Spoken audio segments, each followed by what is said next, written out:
So we are finally sitting down and we are going to tell you all about what happened with Al and his FIP survival journey. Here he is. Say hello, bud. Say hello, bud. He's not in the mood right now, apparently. He was sitting peacefully on the floor and then we grabbed him, so. Well, do you want to start with how you found him? The very beginning. Sure. So I was driving to a job one day in my work van. Took a wrong turn in Baltimore, Ohio, and I was going down some country road and realized I'm going the wrong way, so I was looking for a place to turn around. Came over a hill and there was a cat sitting in the middle of the street. Whoa, I had to go around him. Nothing around, we're just kind of out in the middle of nowhere, so no houses, no places where it looked like he would belong, so yeah, he just kept sitting in the middle of the street. So I got out of the van and I went over to him and was like, "Yeah, are you okay?" And he just didn't look very well. He had gunk all over his face and just kind of let me pick him up. And so I put him in the work van and I said, "Well, I'll take you and get you some food at least or something and see if you're okay." And so I'm driving to my site and I said, "Oh, I'm gonna head back to the office actually so I can get you taken care of first and then I'll continue on." So I went back to my office, which was actually down in Lancaster. This was kind of headed that direction anyways. While I was on the way there, he climbed up on the dashboard and then just started like oozing stuff all from his face, like gunk from his eyes and from his nose and just streaming down. What in the world? So I was grabbing like napkins trying to wipe it off. We can stick some pictures in the video of him in his box. We got him, put him in a cardboard box with some rags, and they were clean rags. And he looks like he's almost dead at that point, but got him some food and... He was just really sick from the beginning.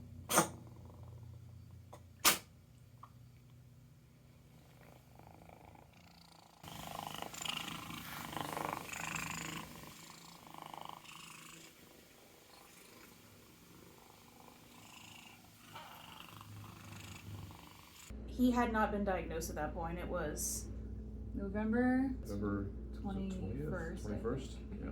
Was his rescue date, and he was approximately 6 months old. So you gave him a bath, and then we put silver. We had these colloidal silver drops that we put in his eyes because he couldn't even open his eyes. Like, that's how bad it was. Like, they were just sealed shut. And started putting it in his food too because it's immune boosting and it fights viruses. Yeah. So he started getting better over the past month or so. It was December, he was getting a lot better. His fur is really white, so like his fur was like brownish yellow, and it took like almost a year for that to go away. Yeah, but over time it gradually cleared up. But yeah, it was definitely getting better during December and into January when I had him at work, and one of my coworkers, he used to kind of roam around the office when I was working, and one of my coworkers said, "Oh, your cat looks unusually fat. Like, he doesn't look like he should be that fat." And kind of looked at him and said, "Oh yeah, I guess I didn't really notice," but he was kind of like, instead of this, he was kind of like this in the middle. And that was middle of January sometime, I don't know the exact day, but yeah, about. And I thought maybe, well, at first everyone was like, "Oh, he's so well fed," but the more we looked at him, the more we were like, that doesn't look right. Like, that doesn't look like he's healthy. It looks like he's bloated, and I thought it was worms. So we scheduled a vet appointment. They got him in, I think, the next day, right? Yes. Well, so that was a Tuesday. I think it was a Tuesday, and I was like, "Oh, whatever, it's worms. We'll just get him some treatment and we'll be on our way." But when I walked in, she was like, "Oh, that doesn't look so good." So she took him to the back and she took a sample from his belly, and she came back and said, "Oh yeah, actually it's not worms. It's called wet FIP, and he's gonna die." Yeah, so just go ahead and schedule his euthanization. Like right now. Yeah. Because otherwise he'll just suffer needlessly, and it'll go up into his brain and he'll lose motor function and he'll like have a terrible, miserable death. Yeah, the fluid will basically, well, I'm sure you guys know what FIP is by now. We're not the first people to post something about FIP, but basically it's a mutation of the coronavirus in cats. So the coronavirus is common for cats to get, but 1% to 2% of cats will have a gene that allows it to mutate into this FIP. And there's like 4 different strains of it. There's wet FIP, dry FIP, neuroocular. Al had wet, and I started doing research right away, and it looked like wet FIP was like the worst version that you could get, and there wasn't much information that I could find at the time about any survivors. The vet did tell me, she said, oh yeah, there's a treatment, but it's only experimental, and it's only in Canada, and it's $1 million, so you might as well just put him down. I called my sister, who's a vet tech, and asked her about it. She said, oh yeah, it's pretty bad. There's not really much you can do for it. And I said, well, I looked online and I found a few things that sound promising. She said, yeah, I've heard of those. And she talked to her veterinarian that she worked under and kind of consulted with a few people in her office. And they said, yeah, you know, we're not really supposed to talk about that because it's not legal in the United States yet. There's been some studies that showed that might be effective, but it's expensive and it's hard to get, and we can't technically recommend it because it's not a legal drug in the United States. So she said she had heard of this treatment, and anyways, then we looked online some more to see if there was any other things we could do, and we found it was a Facebook group or something. Yeah, it was, but we got connected to, we had a few admins, but it was kind of, they actually were very responsive at first, but Deb is the one who really ended up helping us in the end. Her cat was like the first official recorded FIP successful cure, and she has Savannah cats. Yeah, she's got like a couple of those, and that was the one. Apparently, FIP can affect all cats across the spectrum, even big cats. Because we know someone who had a cougar, he has a wildcat sanctuary nearby, and the cougar got FIP. Wet FIP also, just like Al, and I mean, I can't imagine how much that would cost to treat a big cat like that, but he unfortunately lost his cougar. There was a lot of treatments online that I was looking at, but I mean, they were just kind of sketch, and it was just, you know, this was completely new territory to us. Yeah, I'd never had a cat before, let alone heard of any of these things, and didn't know what I was getting into. But so someone put us in touch with a person in the local area. Here we are at like 10 o'clock at night calling this person that we didn't know, looking for illegal black market drugs for our cat. Well, it is in the US, and apparently they've been experimenting for years and years and years. They just won't, I don't know, they just won't give it the green light. And it's had what? I don't know the percentage of the success rate, but most cats do very well. Yeah, it seems pretty high success rate. I guess it's a variant of the remdesivir vaccine, which is really dangerous to humans. It's under review, I think, from what I understand, in humans, but apparently in cats, it's actually really effective and safe. So that defeats the FIP virus. The FIP virus, when the cat gets it, the body, in an attempt to fight it off, tries to isolate it by flooding itself with fluid, and at least with the wet FIP, and that's why he was filling up fluid. They removed 8 ounces of fluid, like it's a cup. Yeah, I think it was 8 ounces of fluid. It was a lot. Yeah. Didn't they do it another time? No, I think they just drained him that once, but they said, you know, it's going to come back. He's doomed pretty much. So he was okay for a little while, but by the time the people who were helping us get the treatment, they required send us a video of him walking towards us, send us pictures of his eyes, and by the time I sent them that video that night, his belly was already pretty big again. I mean, he had looked like that for about, I want to say, a week before because I mean, we had no idea. We thought it was worms or something. That in itself is pretty miraculous that he made it that long with such a severe illness. I mean, and having other illnesses on top of it. Yeah, he was still, you could hear him breathing, he was very raspy for a long time. Yeah, we got in touch with this person. She had a foster cat house, and come to find out, she was already treating a cat about the same age as Al with FIP also. So she said, come on over right now. And it was 10:30 at night or something. She had the treatment there. We did the injections, and we stayed with the injections the whole time, because you can switch to pills if you want, but I heard conflicting things about the pills. The injections seem to be more certain. Yeah, and a lot of people in the groups that I'm part of, they say, oh, we can't wait to switch to pills, but for Al, it was already hard enough to get the antibiotics down his throat, shoving it down his throat. That was just even more stressful for him. And as awful as it was to do the shots, I think it was just a better route for us. Some nights, it was always a flip of a coin. We didn't know. Some nights was okay. It was just over with, but then some nights he would just be a lot of pain. Claws out for Yeah, chasing him around. Was it the first 3 days? I think he had to get 2 injections per day because of how bad he was. And we let him stay at the foster house. Wanted to arrest the progress of the virus. Yeah, he stayed overnight there a few days, and she got him to start eating again. He never really stopped eating. We were fortunate in that. But she sent us this video of him, like he looked like a snake, like his jaw was like unhinged, like eating the food like crazy. So that was really encouraging. And then she showed us how to do it ourselves because, you know, we weren't going to get any help from the vets. So that was really awful.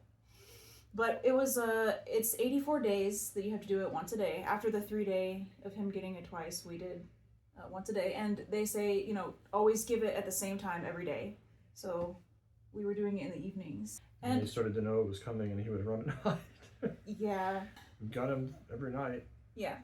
And I will say, just if you guys are wondering, you know, it's not, we're not experts or anything, but it's like not the end of the world if you miss your time right away, because there were a couple nights when we did it later than that and it didn't hinder his treatment process. We had to keep logging his weight and we had to just monitor his, I mean, it was... the dosage would change as he was still growing. Yeah. He was a little...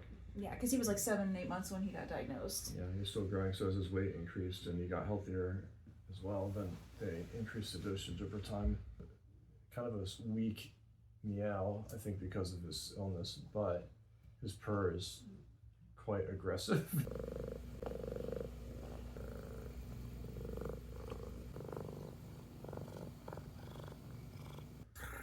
Super lovey. He's such a sweetie. He's just the sweetest cat. He is. He's sort of a small cat. I remembered when you said his meow. Because his meow is still kind of like a kitten meow. It's like a little squeak. It's cute. Yeah, when he first was rescued, he wouldn't even, like, he would open his mouth like he couldn't. Maybe he was just so congested he couldn't.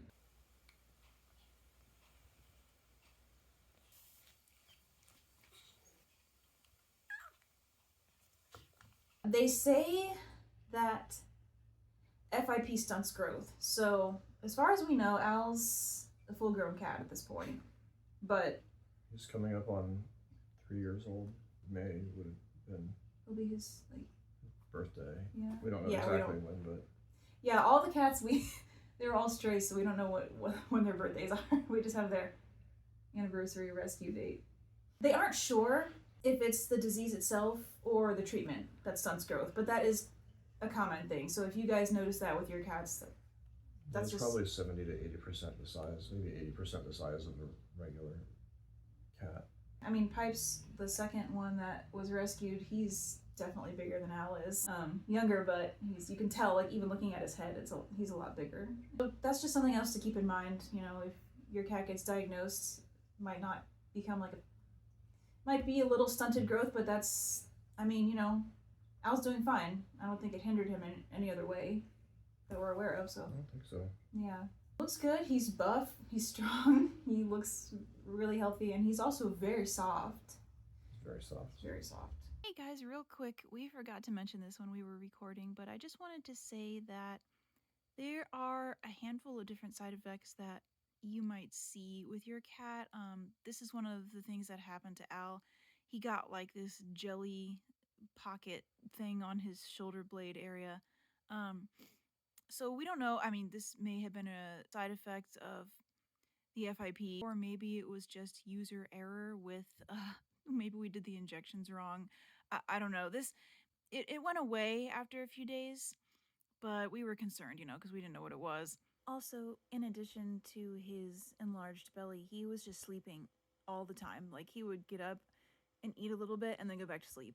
And then if he got hungry, he'd get up, eat a little bit, and go back to sleep. Like, he was just sleeping all the time, and we were wondering, like, he's a kitten. Like, they're supposed to be more active than this, right? And there are other things that people have seen happen to their cats with FIP, like, I mean, again, it may be a side effect of the disease, or it might be from the treatment, I don't know. But, people have seen their cat's fur change color. Like, we've heard about cats, like maybe there was a brown cat and the patch of his fur turned white. We've heard stories about that. You might see weird stuff happen. There is probably more side effects that we don't know about, but yeah, it's just part of the process, I guess. Yeah, just heads up. He's been a good cat from the beginning. Plus, I took a lot of extra time with him, training him.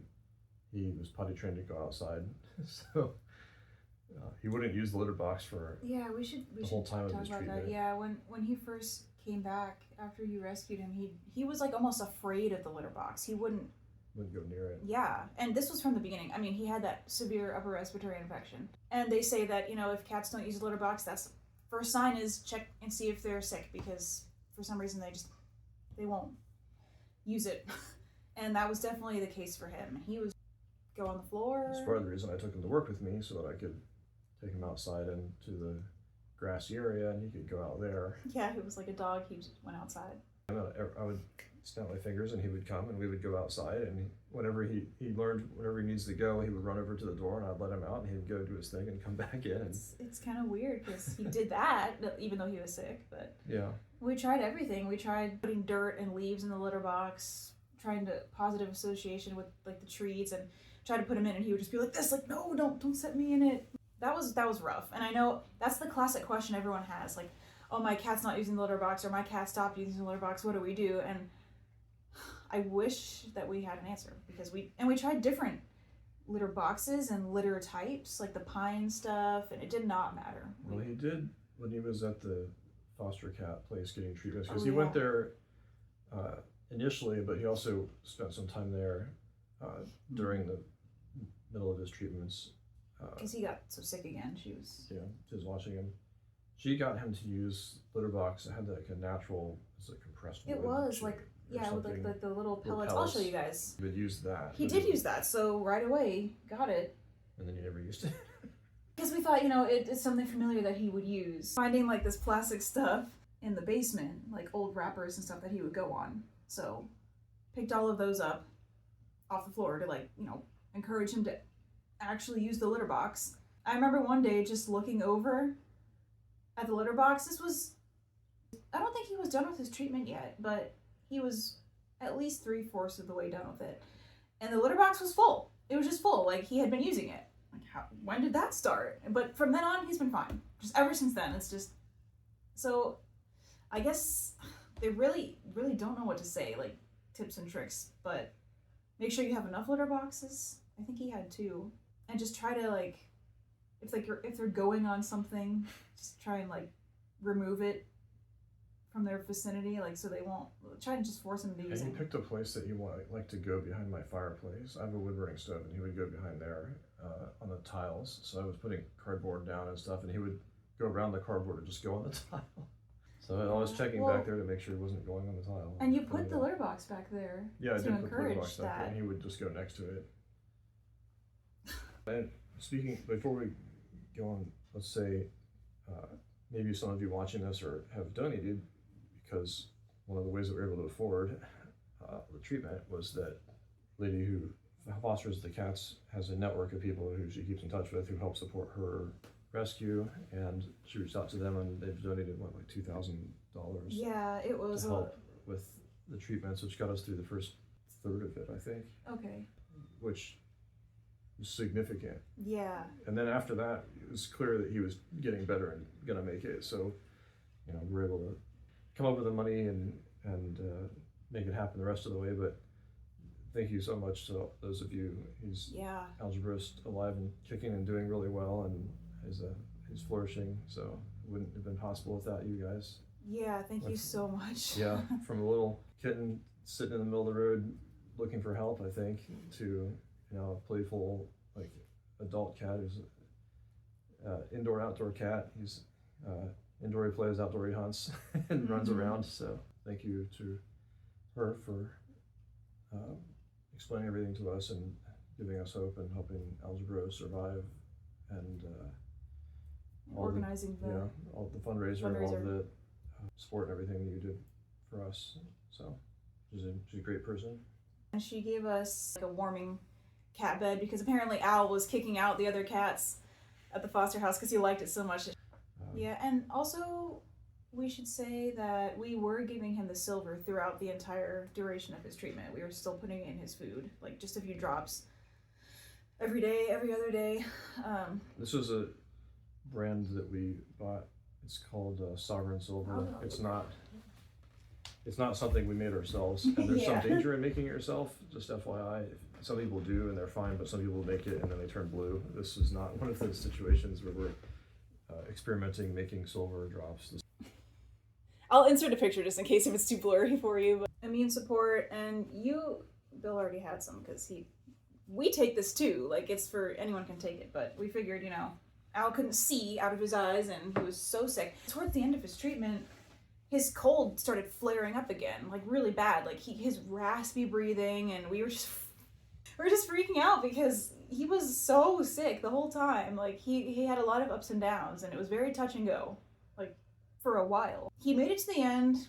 The last day of giving him the injections, that's when the observation period starts, which is another 84 days of just, basically they don't consider him fully cured until he makes it to the end of the next 84 days without relapsing. Some cats need to go back on the treatment for, I think it's additional 2 weeks at a time or something like that. Yeah. 4 weeks, I can't remember, but the person who's sort of monitoring your cat, the professional who's familiar with these treatments, will, if there's any kind of relapse noted, then they'll prescribe additional injections or pills or whatever method you're using for a period of time to re-arrest the virus and stop its progression and hopefully get rid of it.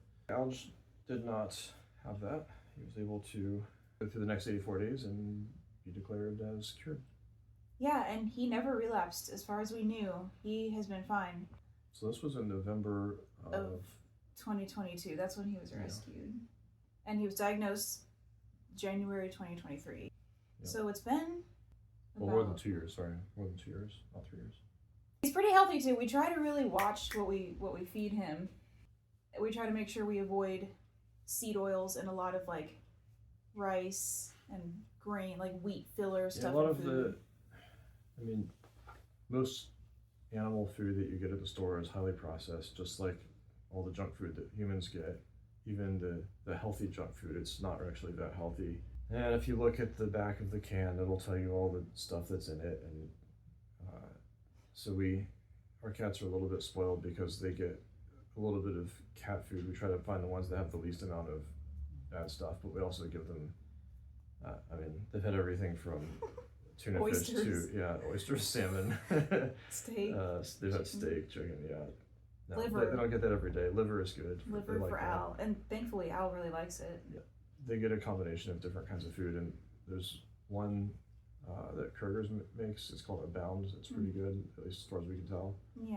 If there's any, like, I've seen sunflower oil in the ingredients before, and I won't get that. Like soy, wheat gluten, you get like MSG, maltodextrin, and all kinds of weird stuff in cat food. Like, why is that in cat food? It's just really inflammatory, and it does nothing for them. So I just try to really stay away from that. Yeah, in addition to all the preservatives that they have to put in there, there's all kinds of other just stuff that you would normally eat in a real world scenario. We try to feed our cats. It would be more natural, something that they would have in the wild. So yeah, because cats aren't out there baking bread and eating biscuits. They make a lot of biscuits, but and he actually was doing so well that he's really fit. He's not overweight, and he grew muscles. If any of you are here from Instagram, I posted a whole bunch of pictures of him. He's like so buff, and you can really see, I don't know if it's just his white fur, like extra like contrast in his muscles you can see, but he just looks great. He looks very muscular. Not only did he survive, but he just went, all the way up. He's just doing fantastic. Yeah, he has lots of energy. He's very playful. He's brought some presents in. Yeah. I think 4 or 5 moles, a couple of snakes, a bird, at least one bird, maybe 2. I think it was a second one. Yeah. He brought a big snake skin in one time. He was very proud of himself. It was big snake skin. It was several feet long. I wanted to get on here and share that with you guys because we really wanted to, raise awareness and give hope to everyone who might. Yeah, I'm wearing my FIP warrior shirt. We had no idea anything about it at all. So it was, we just got thrown into a whirlwind of research information. Like, even your sister, when you reached out to her, was like, yeah. She wasn't very hopeful. Yeah. But now she knows too. Yeah. They've talked about it at her office. Well, she doesn't work at that vet anymore, but she, you know, kept them informed of what was going on and that he was improving. And I know I've heard from a couple other vets that they're basically saying, screw it, whatever, you know, if people's cats are in distress and they have this disease and people want to go through the process, then we're just going to tell them this is available. Yeah, I think it really depends who you talk to and where you are, because I've seen in the groups that I'm in, a few people have said, oh yeah, my vet helped me do the injections, and I was like, that was very nice of them. And I know I've seen a couple other videos, and I guess the one I saw, she must have been in Canada or a different country, because she said, oh yeah, like, you know, my vet helped me with everything, and it used to be illegal, but now it's not. And I was like, where are you? At the time that we were treating Algebro, there was discussion of the treatment under review to become legal. But it had been in that state for like 5 years at least. Oh, okay. Yeah, it had been like that. So Algebro got his name because I am a math teacher, and at the time I actually wasn't teaching math. I was doing like fire safety inspections. So, you were tutoring though. Yeah, I was doing some tutoring also. At the time I wasn't teaching math, but I think I was inspired by Back to the Future, where Doc Brown names his dog after scientists, so I named my cat after math, whatever. So I named him Algebro originally, but then my sister, I said, oh, can you look at this cat? And she said, oh yeah, it's a boy. And I said, oh, I guess I should call him Algebro, and then it stuck. So now his name's Algebro. Poor cat. We'll have to tell you the story of the other ones we rescued in the future, but the next one also had sort of a math themed name, but we'll get to that. Yeah, we'll get to that. But yeah, he's doing well and seems to be happy, and still wanted to film a video talking about our experience with the cat, his story, having FIP and being cured, and here we are. It's been about 2 years now since he was first diagnosed, and another year and a half since his treatment, and was successful, and he's been cured, and he's doing really well. Mm-hmm. So yeah, and we do give him a handful of natural supplements, but I will make a different video showing you guys all of that. So we finally got around to making this for you guys. If you have any questions, you can always feel free to ask in the comments. And if you want, you can follow him on Instagram and Facebook. It's _algebro_FIP survivor. And we will continue to give you guys updates. If you follow him on Instagram, you'll see more, daily updates. Try to keep you guys informed and let you know how he's doing. Bye, guys. Signing off. Bye.